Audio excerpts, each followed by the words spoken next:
Magandang araw, mga kaibigan, sa umagang payapa pa lamang ng Biyernes 5 ng Setyembre, isang trahedya ang yumanig sa Kapatagan Road patungo sa Marcos Highway, Antipolo City, isang 22 anyos na rider, na kilala lamang sa alias na Junior, ang nasawi sa isang di inaasahang aksidente na sanhi pala ng isang simpleng kapote ngunit nagdulot ng napakalaking kapahamakan.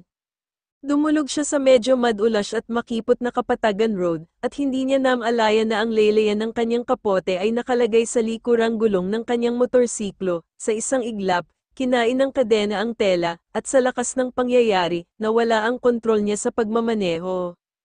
Kasunod nito, hindi na niya maiiwas, biglang lumihis ang motorsiklo patungong kabilang linya, at doon, dumating ang paparating na Mitsubishi L300 van na minamaneho ni alias Ramel. Mabilisan ang banggaan, labis ang impact, sobrang tindi ng pinsalang natamo ni Junior.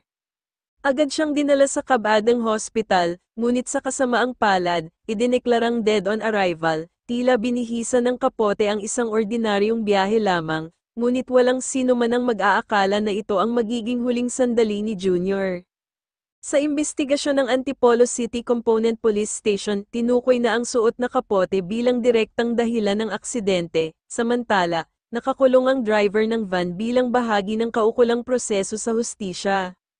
Mga kaibigan, isang paalala ito sa atin lahat, huwag pabayaan ang maliliit na detalye sa ating pagmamaneho, maging maingat sa ating kasuotan, sa mga nakakalat sa paligid, at higit sa lahat, lahat tayo ay may responsibilidad sa kaligtasan, hindi lang para sa atin, kundi para sa bawat buhay sa kalsada. Sumama sa akin sa pag-alala kay Junior, and sa panalangin para sa kanyang pamilya, ating ipaglaban ang mas ligtas na paglalakbay para sa lahat. Maraming salamat po, ingat lagi, kaibigan.